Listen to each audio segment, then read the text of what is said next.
ხელვაჩაურის მუნიციპალიტეტის 93 საარჩევნო ოლქში ამ დროისათვის რეგისტრაციისთვის აუცილებელი დოკუმენტაცია 12 პარტიამ წარადგინა.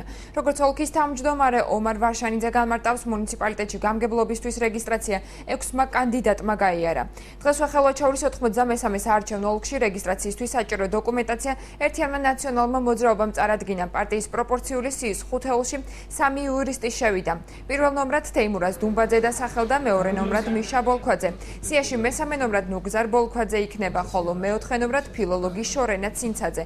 მას მეხუთე ნომრად პედაგოგი ვაჟა თავდგირიძე მოსდევს. პარტიის გამგებლობის კანდიდატი მუნიციპალიტეტში ირაკლი ჯაფარიძეა.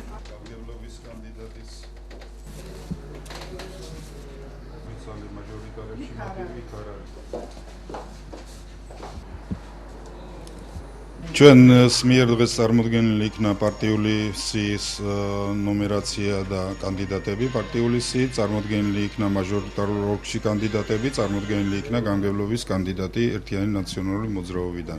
Რა თქმა უნდა, გენდერული ბალანსი ჩვენთან დაცულია, საკმაოდ არის წარმომადგენლები, მანდილოსნები ჩვენს პარტიულ სიაში 20 კანდიდატიდან პარტიულ სიაში 6 მანდილოსანია. საბოლოო შედეგები ესეთია, 12 პარტიამ შემოიტანა განაცხადი პარტიული სიის და 6 გამგებლობის კანდიდატი არის ნომერ 93 ხელვაჩაურის საოლქო კომისიაში. 2 დღის შემდეგ მოხდება თუ ხარვეზია გადაცემა ამ ხარვეზების და ისევ გამოსწორების მომენტი უნდა დადგეს. ანუ კიდევ ექნება დრო ამისათვის.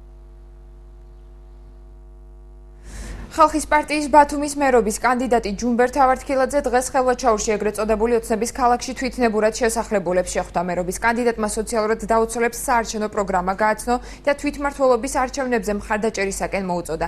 ჯუმბერ თავართქილაძის განმარტებით, მისი მერად არჩევის შემთხვევაში პრიორიტეტული მიმართულებების სოციალური პროგრამების უზრუნველყოფა, ჯანდაცვა, ახალი კადრების გადამზადება და სტუდენტების დასაქმება გახდება. დღესვე ჯუმბერ თავართქილაძე თამარის დასახლების მცხოვრებლებს შეხვდა და მათი პრობლემები მოისმინა.